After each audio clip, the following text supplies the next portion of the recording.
Hello, ladies and gentlemen, and thank you for joining our Bridge the Distance, Addressing Challenges of Virtual Teams webinar. To hear today's presentation, please turn on your computer speakers or dial into 877-201-7923. During today's presentation, all participants will be in a listen-only mode. Please feel free to enter any questions you may have throughout today's presentation in the Q&A pod displayed on the left-hand side of the meeting room window. I will now turn it over to our presenters for today, Vernon Roberts and Laura Pierce. Please go ahead. Thank you, Patricia. Welcome, everyone. Welcome to Bridge the Distance. We're going to be focusing today on addressing challenges of virtual teams. I'm Vernon Roberts, and below me, you can see Laura Pierce. We're both partners, managing partners at Evoke Virtual.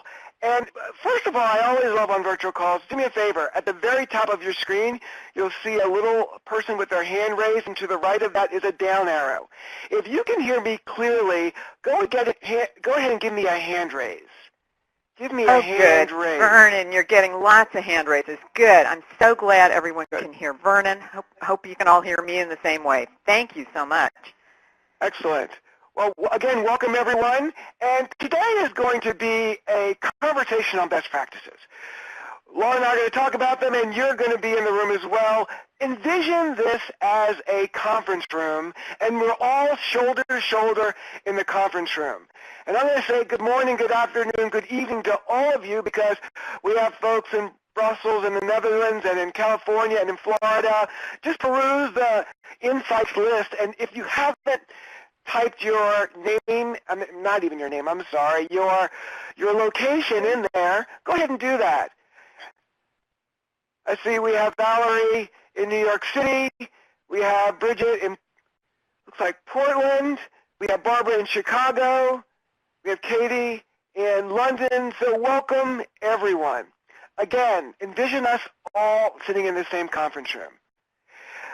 When we work with clients around bridging that virtual distance, one of the percentages that we read about from Gartner, gosh, it was back in 2012, Laura, I think, right? And they said that by 2015, that 75% of us would be working on virtual teams. Well, you know, that has come true. And the last number for last year was 79%. And we really think that's a low number. What do you think, Laura? Well, I'm agreeing, and I'm looking at the great feedback. Thank you, everyone, for giving us some feedback down at the bottom of the screen. If you haven't given us some, we'd love it. I'm noticing that's pretty close to the percentages we've got. And we've got folks that are both team members. We've got about equal number of team members and equal number of folks that manage, and then a large part of you that are on both, which is not unusual at all. So really, we think that's a low number now because it's come true. 79%, we think it's closer to 100% that all of us are working on virtual teams. And that's, yeah, some of us may be working in the office, but then we may be part of a virtual team in another part of the way we work. You know, there are great apps out there that get us information really quickly. But what that really has done, we found, is that, and let me just tell you this, we're talking from experience because our company, Evoke Virtual, is a virtual team. We found really quickly that we're getting information quickly, but it's also heightening the expectations of how quickly we need to respond and also understand the information we're getting. Here's what I want you to envision. You're on a team, and your boss asks you for information for a meeting that day. But you have to get information from somebody that's 6 time zones away. So say I'm in Charlotte, North Carolina, as I typed in there, but I have to get some information from a colleague in Brussels. But they're 6 hours different than me. So that can pose a real challenge on our team around expectations, around how we think about others. Let me ask you this question. Raise your hand if you've had a situation like this, where you are asked to do something, but you're relying on someone to get you information that may be more than 2 or 3 time zones away from you. What do the hands look like? Yeah, lots of Wow. positives. Wayne, Tiffany, Julie, Rebecca, Peter, Stephanie, the cast of thousands here, we all agree. And we know that we're impacted by that too. We are a 100% virtual team. I'm the West Coast office. Vernon and many of the team are the East Coast office of the United States. Wow, we just have a 3-hour time zone difference, and it can be challenging. Yeah, definitely. And guys, don't forget that under our pictures there's the Q&A box. If you have a question, please go ahead and type that in. We didn't mention that, and we'll be monitoring that. We'll also be looking for things that you type in the Insights window, so that's really important as well. So thinking about this situation that you've all said that you've had, what happens when a team is built like this? What are some of the negative impacts of communicating over distance, and what can that have on your team? What are the negative impacts it can have on your team? So we're going to ask you, and you've already started to do this, so go ahead and type that in. And Laura and I are experts in virtual, and you'll notice that our webcams went away. One of our philosophies is we use it strategically throughout the session, just to make sure it's not distracting to you as a participant. Do you look at the slides? Do you look at us? That's why you're going to see that. We'll come back to you towards the end. Vernon, I just thought we wanted to have our Hollywood pictures up there, so that's what I was thinking. Wow, let's look at the feedback. These are the same things that we experience, everyone. I'm seeing Tiffany, you and several have been talking about, miscommunications that can happen, waiting for answers, time delay, not getting, Jaron, missing the nonverbal. I think all of these are big challenges, and I really love what you're saying, Darren, about loss of continuity.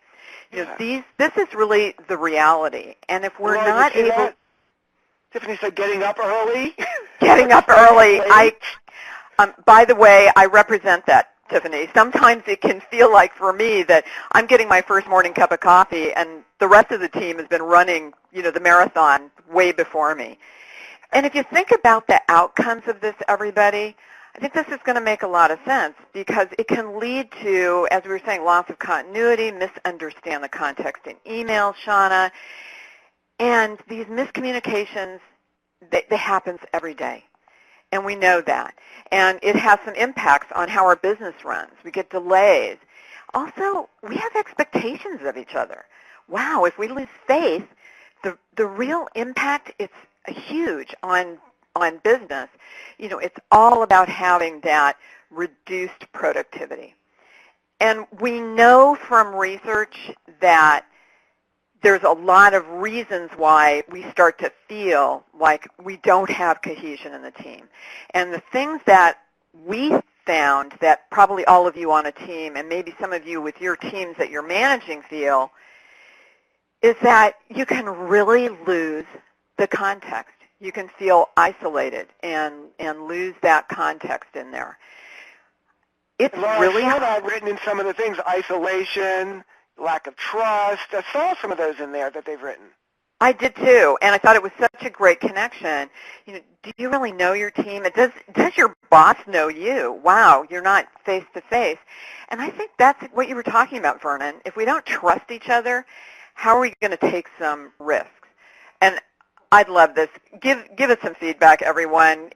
Go ahead and give us a hand raise. Bad meetings. How many of us are in those bad meetings, those conference calls? Oh, my gosh. We walk out of the call, and we're like, well, what was just decided, and what are the next steps? Yeah, Nebosa, Brian, Mark. Thank you, Shauna. Everybody is agreeing with that. And the other thing, too, and you all talked about it, I love that, was we have all of this communication, a lot of it in emails, and we misunderstand. So we really need to look at what are the must-dos for us as team members and also for you as managers. And by the way, before we go any further, we've got a really terrific ebook that you can get at the end of this webinar. Going to give you a lot of the best practices we're talking about. So don't feel like you frantically have to take notes. Stay connected because we love seeing the exchange. But I think, Vernon, that we've found not only this is our results around team members, but we've also found some important things out about leaders. Yeah, one of the things we've learned in virtual, guys, is that You can't overload people.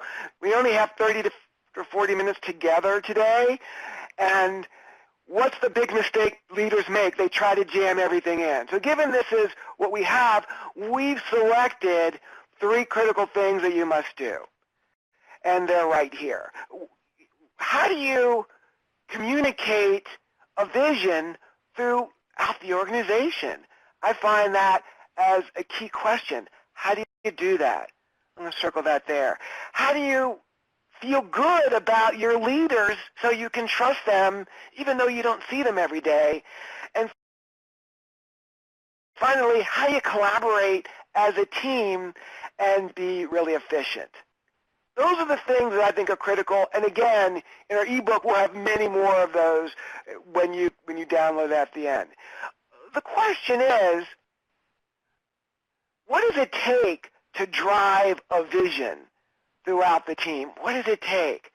And we really think, and Laura, we love this image because it's really about connecting the dots. And Laura and I like to use this because it gives us the feel that we have people everywhere, but we've got to let the team know where we're headed, and we've got to let the team know where we're starting. It's like the GPS, right? And it can't give you directions on where you're going unless you know where you're starting from. And Vernon, I think that's so consistent with a lot of the feedback. You know, Patty said feeling disconnected, and other folks said, Darren, you said lose continuity. I love the comment about not having a context in email, that Shauna had. I think this resonates with the folks that we've got in the room. So clearly it does. And guys, thank you for adding those things. And so given that, we have to define where we're going.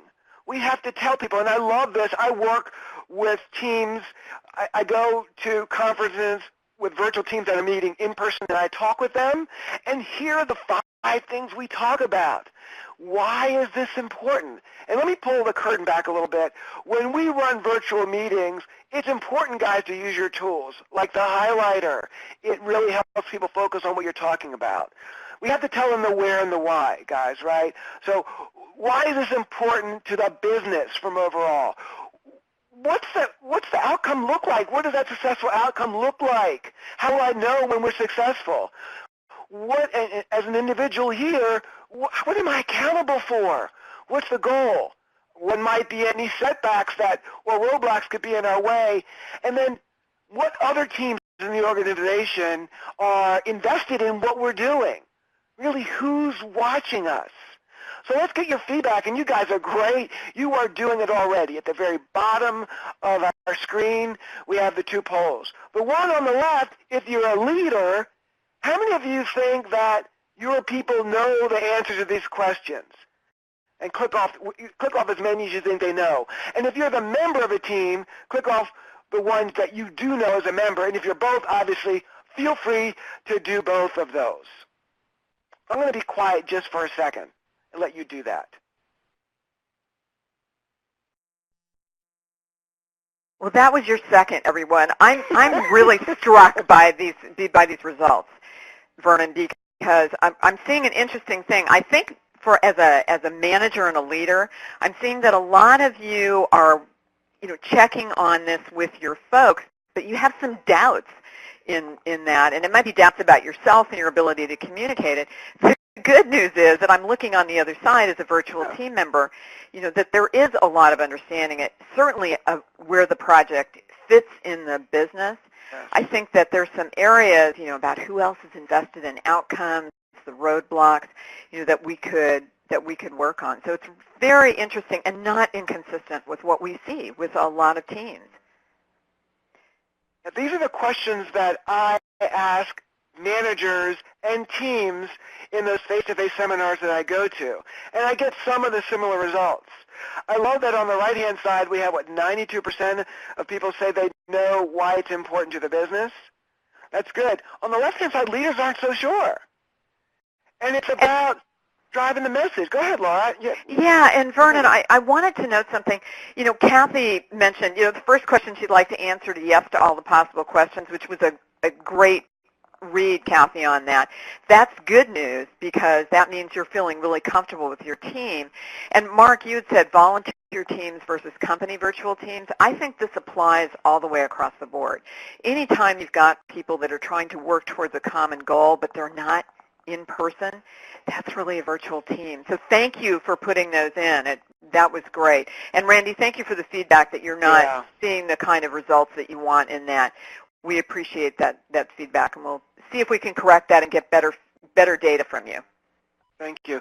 One of the best practices that we found, given this, and when I work with those teams, when they meet face-to-face with their virtual teams, is you have to customize the message.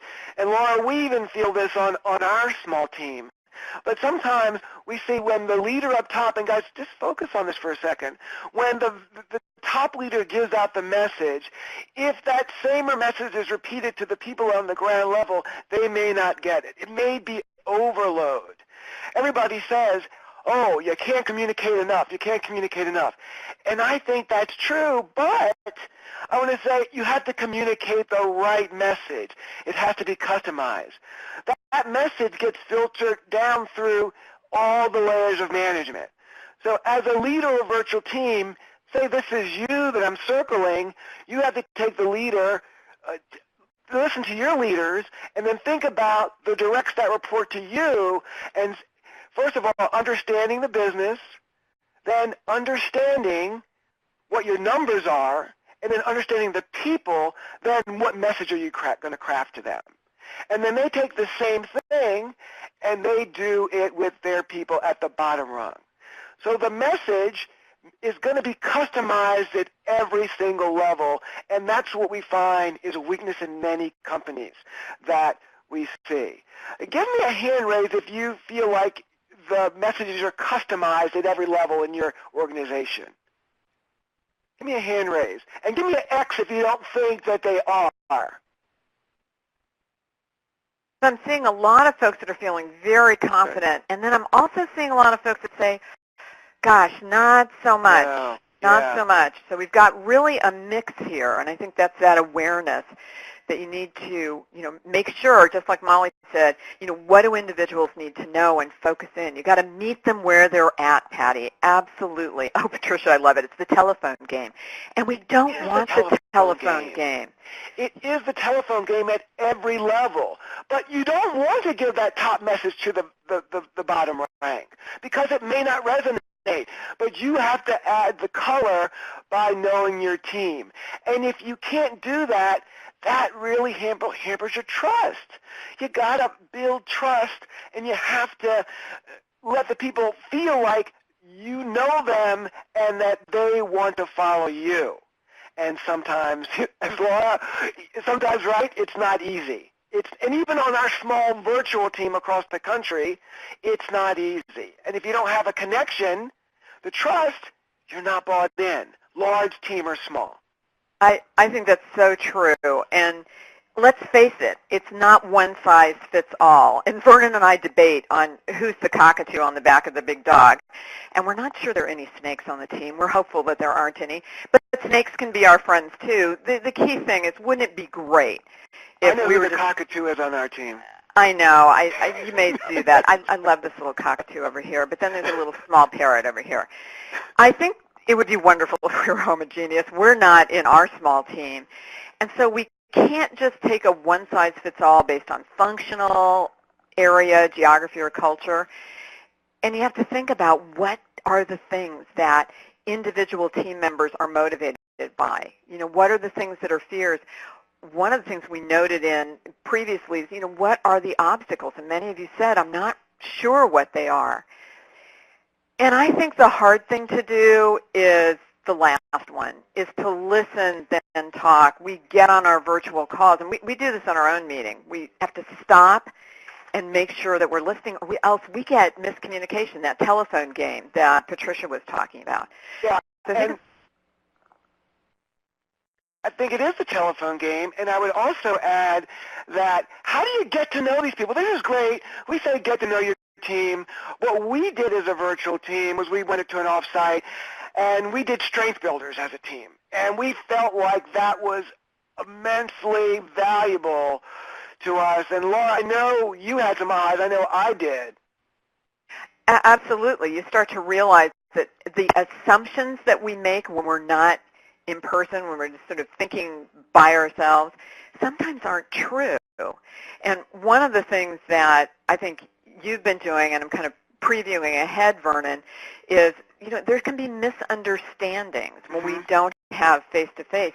And what Vernon's been doing, everyone, is getting in a room, doing a recording with video, so we get a really clear context with things, and we're making sure that we're communicating in a really authentic way. So I put a question, how do you get to know your team? Yeah, Kathy, checking in with the team, absolutely. Love to see everyone's feedback. Share your best practices, because that's what we want to do with this. And I want to add a little bit to what Laura said around color, though, because Laura, as a person, needs a lot of context. And I do. What I started to do was I started to write my emails with a lot of context. But then what would you say to that, Laura? I said too much. I can't figure this out, and then I would get confused. And then I would get frustrated. So what I said is I didn't really want to lose the intent. So as Laura said, I jumped in the Adobe Connect room, and I recorded a video to the team of if I had a thought, I would do that.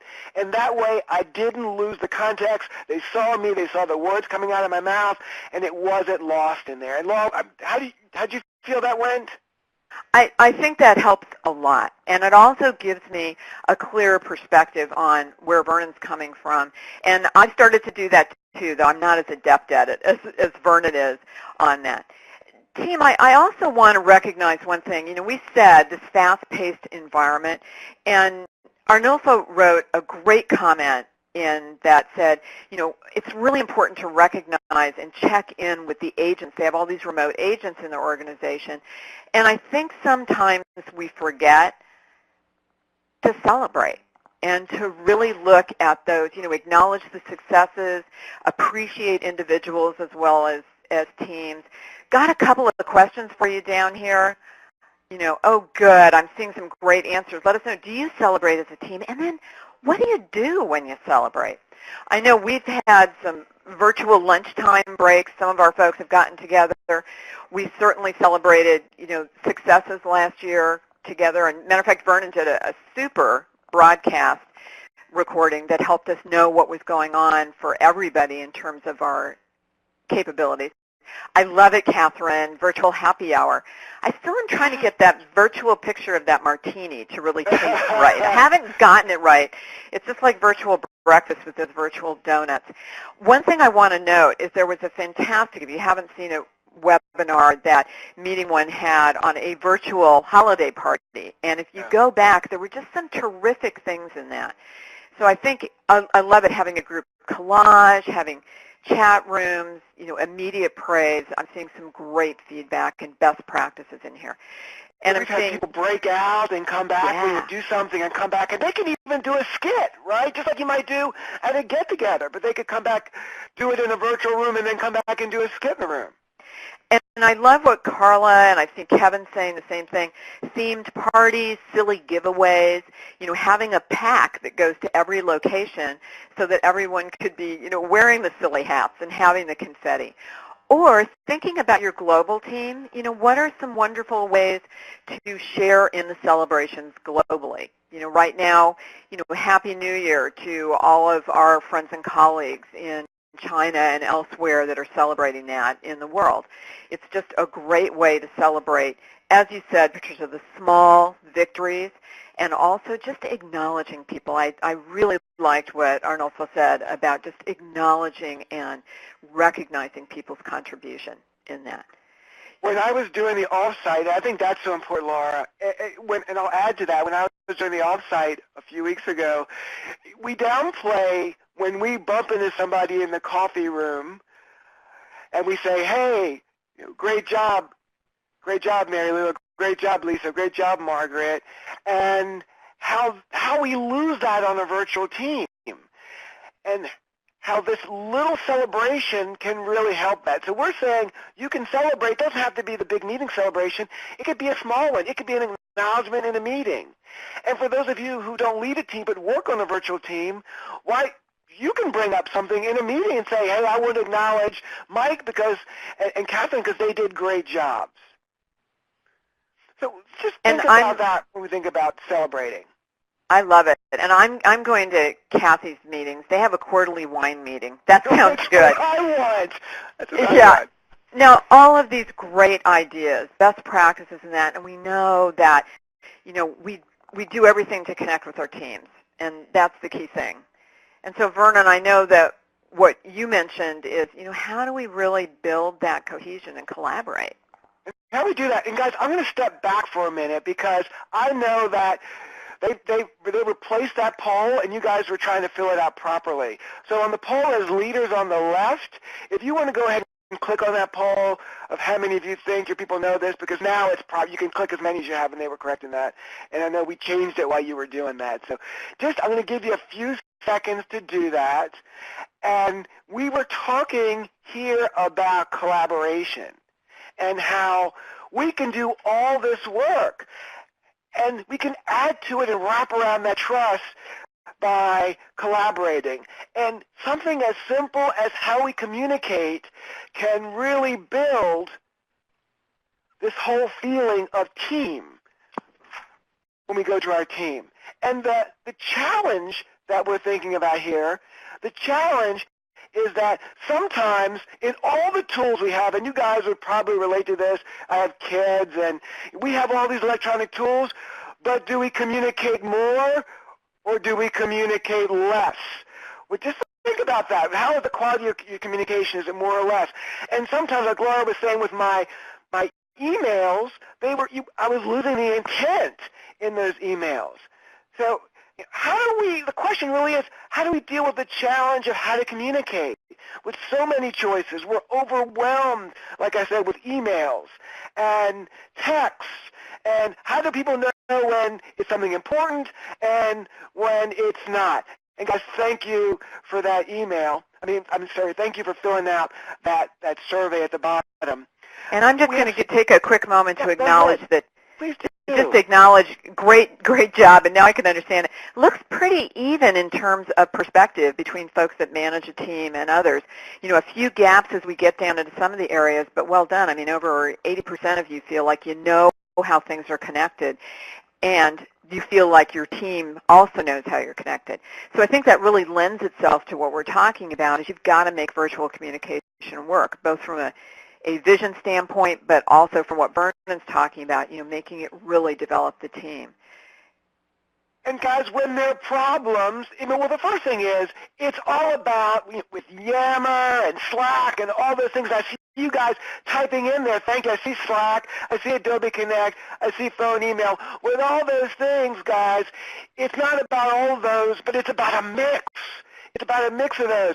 And you all know conflicts don't get resolved in an email. Give me a hand raise if that's an amen, please. Give me a hand raise if that's an amen. Conflicts don't, and sometimes we try. Amen. Thank you. We try to do that, and it doesn't work. So what Laura and I say is just get in the room and hammer it out. Yes, I look a little frustrated there. I know. But that's the way it goes. And sometimes it's not easy. And sometimes you have to work through it.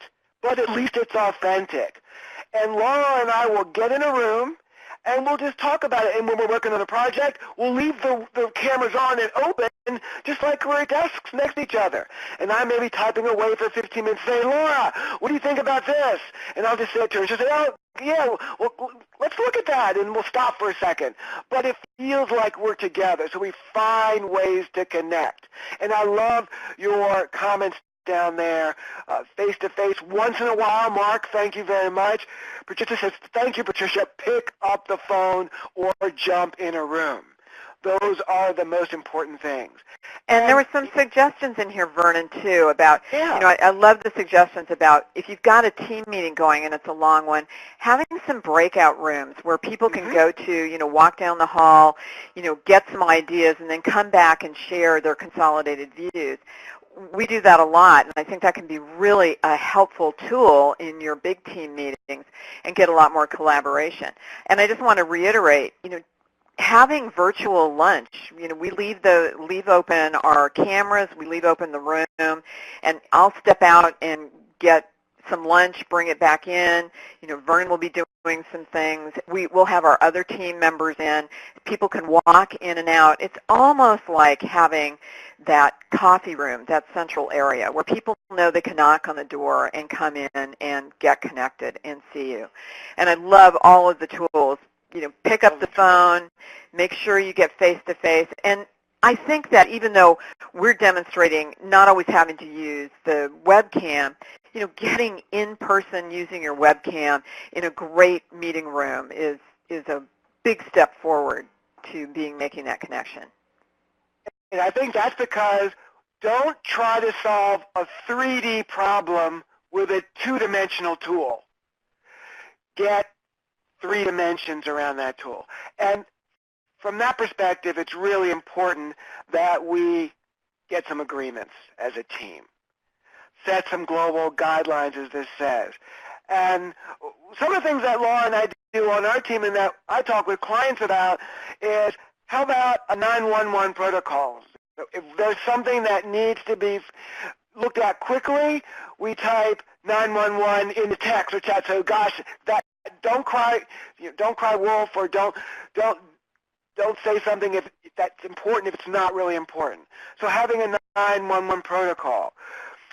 We talk about office hours from a couple of different perspectives.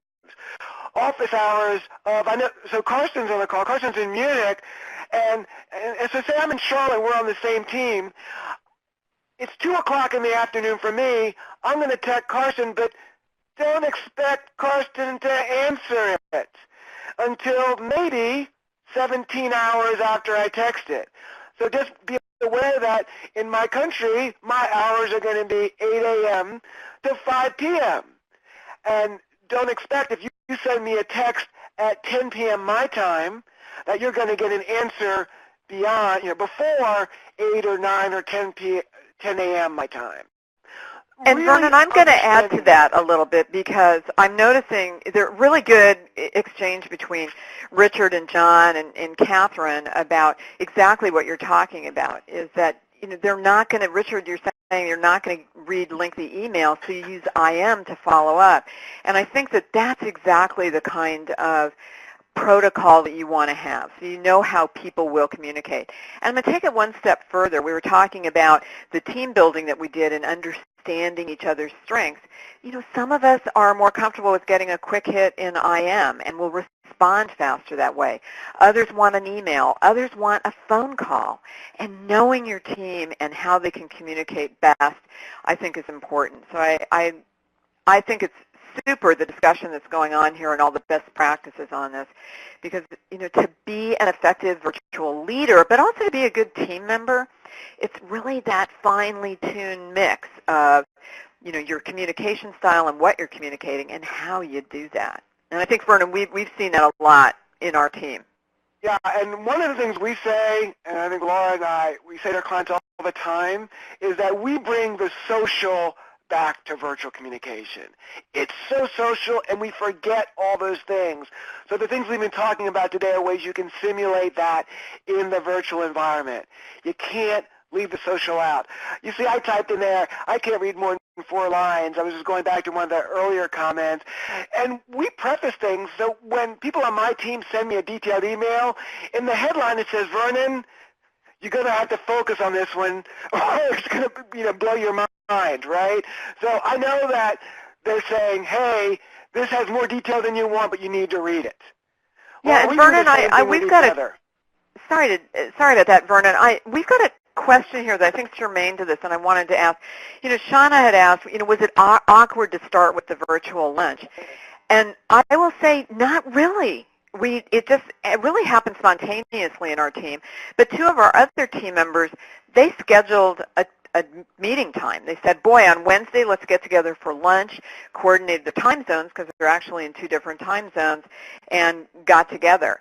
I know I could have knocked on the door and be able to go in and visit with them. Vernon and I just spontaneously started doing it. We're working on a long project, and we realized, why hang up? Why stop go eat individually. Why don't we just stay in the room and talk? So we found it pretty comfortable. I think it probably depends on the size of your team, but I think that that's a really doable and easy thing to do. It can be spontaneous or it can be planned. Thanks for that question, Shauna. I just thought it was really germane to this, Vernon. Yeah, and I want to answer Kathy's question. She asked me if I was using a mobile phone. Oh, why I can only read 4 lines. Kathy, no, that's because of my attention span. because that's all I can handle in my brain. I'm a fast mover, fast thinker, and I go on to the next thing. So you really got to capture me to move forward. So thank you for asking that, Kathy. When we look at, so it's really about, it's everything that you guys have said here in the chat. It's about asking people, and as Jerome said, it's asking people about how they want to be communicated to. It's making that connection and honoring that with them. And, well, it is about the tools as well, though. It's about social, but it's about some of the tools that we can use. It is. And one of the things that we've been talking about is it's that fine-tuned balance, everyone. I know that we struggle with it. And Vernon knows I'm kind of the techie of the group. I love all of the technology. One of the things that I always have to remind myself is, our whole goal is to, I want to really emphasize this here, is to build that collaborative and functional space. You'd asked Shauna about lunch. Several of you are talking about breakout rooms. You want to think, how am I going to really foster innovation and thinking in my group? And there's been a lot of research. I wrote a blog on this recently about, the physical space and our virtual physical space is the same. And we want to think about using it well. We're in Adobe Connect, and being able to make sure that we're using breakouts, that we're using chat, that we find ways to give people visual ways to collaborate, whiteboards. So the important thing is to use the tools in the framework of what your communication framework is. And I think they've got to be matched, and also use them to the maximum. So I'm really curious about what % of your virtual platform tools you feel like you utilize now. Delighted to see that a lot of you are using them broadly, and I can see that by the fantastic best practices that we've got here, Vernon. Yeah, I see sometimes people they come up and they just use the download of the platform for just a conference call method, but they don't share anything. So or they never use the whiteboard, or they never use their annotation tools. That's some of the things I see with clients. And think about, someone asked you, Vernon, if you were on a cell phone, think about making sure that, everyone has a good way of really hearing the information, because, that's such an important part of the communication. And I think that what we find is that there's a lot of things to focus on. A lot of it, as we said, is going to be in that ebook. Yeah. We really want to emphasize that, it's so important that you help connect the dots, not only for your team, but that you make sure you can connect the dots in the projects that you're working on, because that's that disconnect that happens for people. And we've talked about, I love the discussion around celebrations, get to know everyone beyond their role. I know that I'm an instructional designer, I know this and that, but there's more beyond that. And Vernon, I know that's something that we feel pretty strongly about. Oh, clearly, yeah. I mean, all these things are critical, and like we said, there's so many things, but make sure you download the ebook, which you can do right at the bottom of your screen now, where it says download free ebook. You can go ahead and do that now. But just to reiterate, vision is important, driving that down, knowing the role, making sure they know their role, and agreeing on communication protocols are the key aspects. Thank you all for attending our webinar today. I hope you enjoyed our conversation. We love that you participated and add your responses. Please continue to write in and fill out the poll on the bottom. Make sure that there's the next webinar, The Good and the Bad and the Ugly, Why Should I Choose Adobe Connect, and that's on February 24th. Also, you can go to our website and see what we're about around Evoke Learning and making virtual work, and making sure that if you have any questions about how to get started on this, go to the MeetingOne website and schedule a demo. We're going to be here for the next 15 minutes to answer any questions, and you can type them in the Q&A. But thank you so much. Don't forget to download your book. And Laura, anything? Good morning, good afternoon, good evening. Everyone morning, have a good wonderful afternoon. day. You've been a super virtual team to work with, and I love the best practices. Thanks, everyone. We're going to hang out for some questions in case you have any. And I do notice there was a question about where the download was. You should be able to see that right there. Download the free book right at the bottom of the screen. So I hope you see that, Wayne. Yeah, it's right. If you look at my arrow, it's right under. It's right here where it says download our free ebook. Oh, good. Wayne found it. Super. Excellent.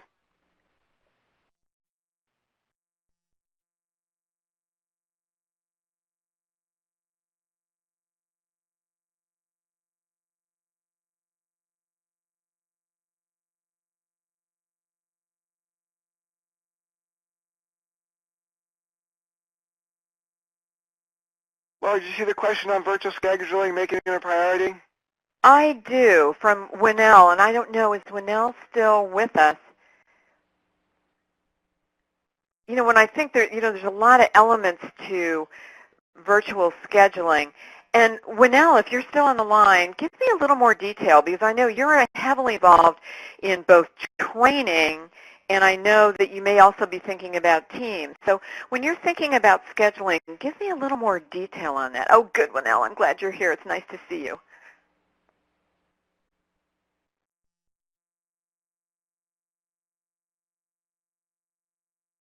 And Mark, if you're still with us, if you want to type some more detail on your question, you can type it in the insights box.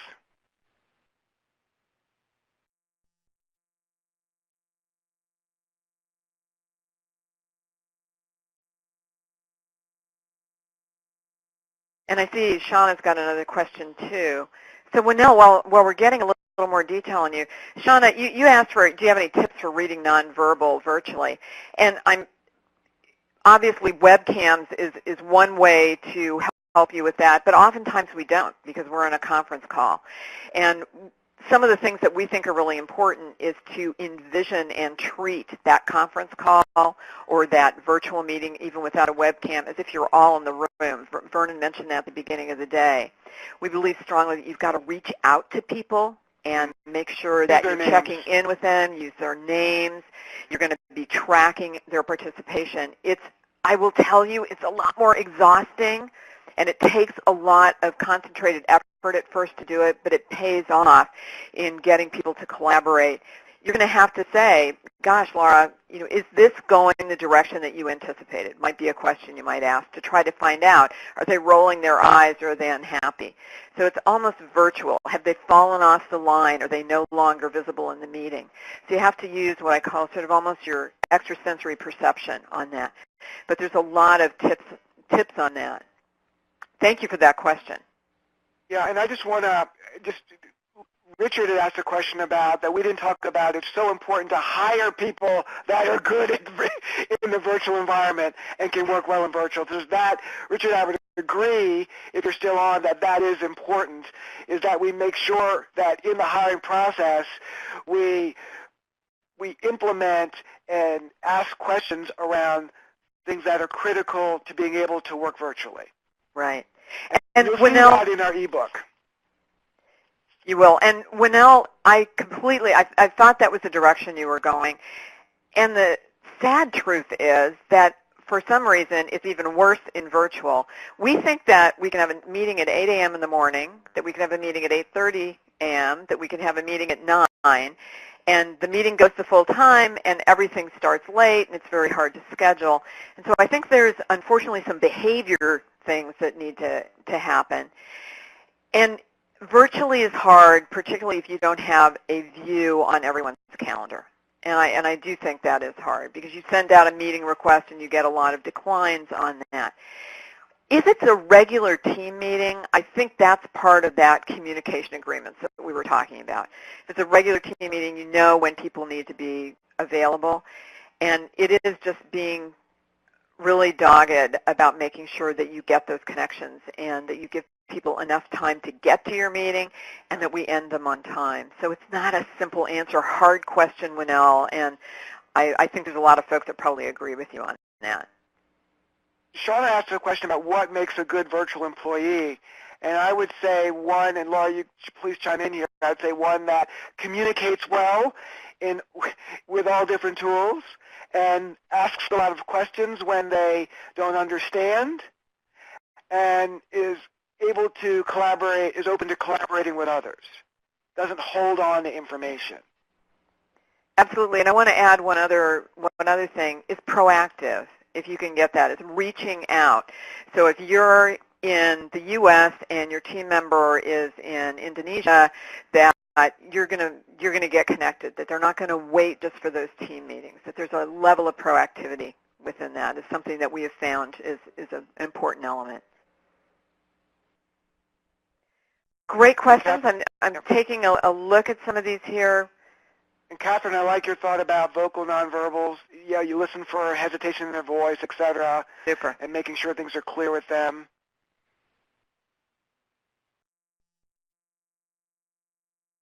Oh, there's a Mark, you've asked a question about leading change, versus Cotter. And Vernon, this is an area I know you spend a lot of time in, so I'm going to get you to initially comment about that. And I think there's two elements of change. Obviously, when you have a change from a larger organizational perspective, but if people haven't been on a virtual team, that's also a change.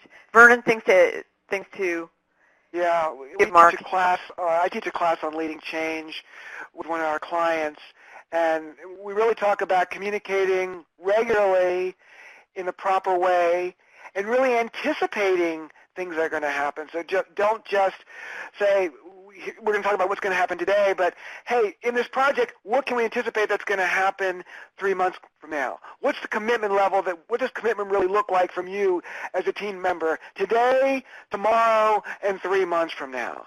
Really communicating, but anticipating as well. And getting their input back. It's not one way, it's two ways, especially in the virtual room.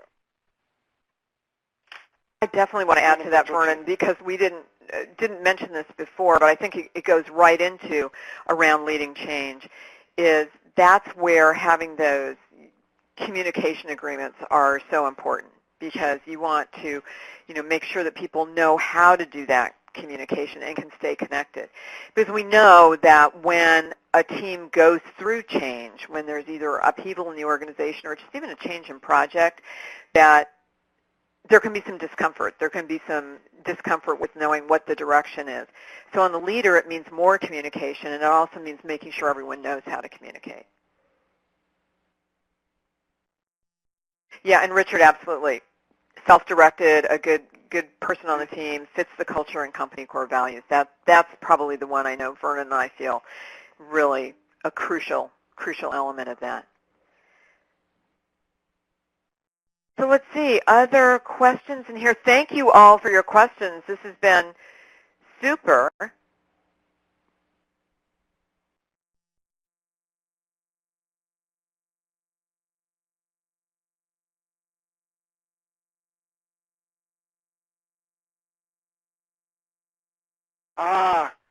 Kate has a question about seminar, about sending the survey.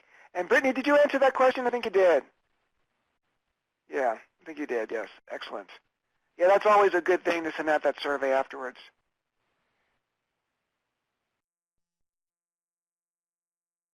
Well, Vernon, I think that we've gotten fabulous best practices, and I appreciate everyone staying on the line. You know where to reach us. Vernon is at vernon@evokevirtual.com. I'm Laura at evokevirtual.com. We're easy to find. We really have enjoyed having everyone on the line, and I wish you a great week, and thank you. Thank you guys for participating. Appreciate it.